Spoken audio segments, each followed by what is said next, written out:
ازيكم عاملين ايه؟ النهارده هعمل لكم طبق الرز بلبن ده باللوتس وبالشوكولاته، يا رب يعجبكم. انا هولع الرز بلبن. دي كوبايه رز منقوعه في حوالي كوبايتين ميه سخنين. انا بنقع عليه الرز علشان النشا اللي فيه تنزل ويستوي كويس، ولما يستوي بقى بتبقى الحبايه بتاعته احلى، ما بتبقاش ناشفه. فاحنا هنا هنسوي الرز وبعدين هنرجع نحط بقى ايه مكونات الرز بلبن. احنا هنفضل كده لغايه ما الرز يستوي. ما عندناش خطوه ما عندناش وقت محدد للرز، الرز ده انه يستوي. وقت ما بيستوي انا ببتدي اتعامل بقى ان انا احط اللبن واحط المكونات بتاعته. دلوقتي بقى مقادير الرز عندي. انا حطيت كوبايه رز نقعتها لمده ساعتين في ميه سخنه، وبعدين انا عندي كوبايه الا ربع سكر، وعندي حوالي يعني وش اللبن بيبقى القشطه اللي عندي، يعني دي هستخدمها برضو، وعندي لتر ونص لبن حليب. بحب دايما استعمل اللبن الحليب في الرز علشان بيبقى احلى من العلب. انا اللبن العلب ده ما بحبوش، يعني بفضل اللبن الحليب طبعا. وعندي اضافه كمان للرز بلبن في الاخر، هحط معلقتين حليب بودر. وكمان الرز بلبن ده يا جماعه المره دي انا هعمله مختلف شويه. انا هعمله ببسكوت اللوتس، وهعمل جزء منه بالشوكولاته، وجزء ساده طبعا. ولو عندي مكسرات، عندي يعني اي حاجه فاكهه احطها على وشه ممكن. وفي كمان طريقه ان انا بعمل رز بلبن وادخله التلاجة وبعدين اطلعه واكون عندي ايس كريم، اروح حاطه عليه الايس كريم، بيبقى حلو قوي قوي قوي. هنا الرز بعد ما استوى واتاكدت انه استوى تماما، هاجي اعمل اجيب اللتر اللبن اهوت. نعلي النار. انا كنت طبعا موطيه النار علشان الرز ما يلزقش.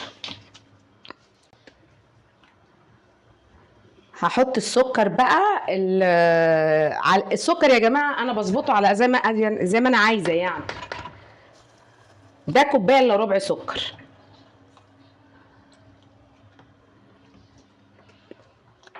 عشان ازود دسامه الرز بحط معلقه لبن بودره، ده بقى بيديكي طعم المحلات بالظبط، بيبقى نفس طعم الرز بلبن بتاع المحلات اللي الناس بتحبه. طبعا كمان الرز بلبن يعني في البيت لا يعلى عليه. ممكن احط له كريم شانتيه كمان بودره، بس انا ما يعني مش عايزه ازود الدهون فيه. وبعدين عندي القشطه اللي انا كنت شايلها من اللبن بستخدمها رخره، ما بسيبش اي حاجه. القشطه اهي كده، بصوا ادي القشطه. القشطه دي بقى بتخليه طعمه تحفه. وطبعا انا عندي بعد ما يغلي عندي الربط بقى اللي هو معلقتين نشا، بدوبهم في حبه ميه صغيرين او حبه لبن، واروح حطاهم فيه يعمل عمليه الربط ما يفصلش.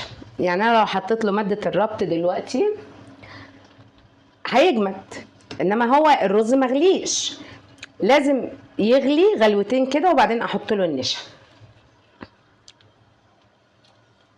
وبقى احرك كده بالمعلقه علشان يعني ما يشبطش كده في الحله من تحت ويلزق. احب اقول لكم يعني ان انا بحب اكل قوي قعر الحله، اللي هو الرز لما بيلزق فيه بيبقى طعمه تحفه تحفه.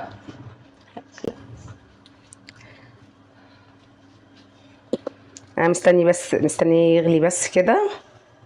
دلوقتي هو غلي اهو، ابتدى يطلع فقاقيع. دي اخر خطوه في الارز ابو لبن. بصوا الربط اهو بقى ابتدى اهو النشا بقى تمسكه. شايفين اهو تقل اهوت كده.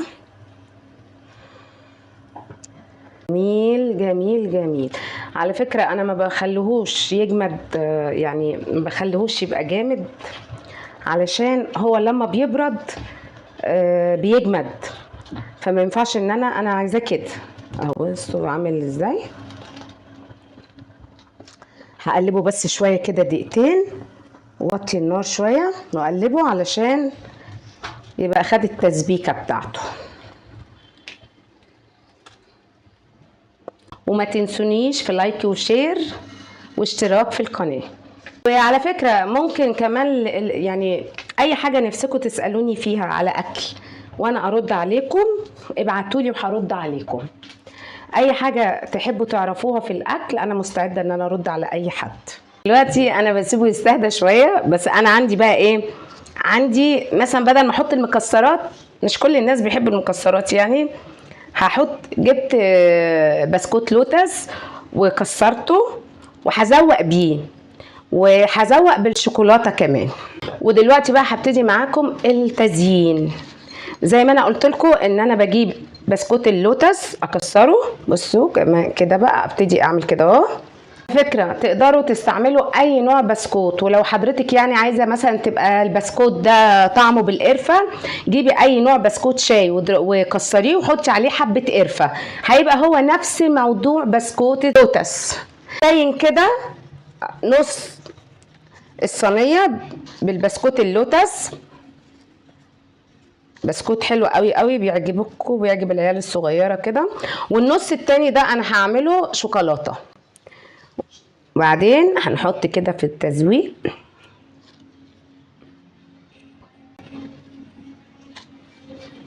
حلو كده. وبعدين هتشوفوا بقى صوص الشوكولاته ده، انا بجيب اي نوع شوكولاته على فكره وبسيحها انا. بصوا برضو الطريقه دي لذيذه قوي اهي. شوفوا بصوا كده، حط كده هي دي. بصوا الحلاوه كده اهو. على فكره اولادنا هيحبوا الحاجات دي قوي، لان هما بيشوفوها في المحلات ويجيبوها، وانا ما بحبش الشوكولاته ولا الحاجه بتاعت المحلات دي اصلا. فانا كل فتره كده اعمل لاولادي حاجه في البيت. رايكم، عايزه بقى تكتبوا لي رايكم في الشكل العمومي، ولايك وشير والاشتراك في القناه.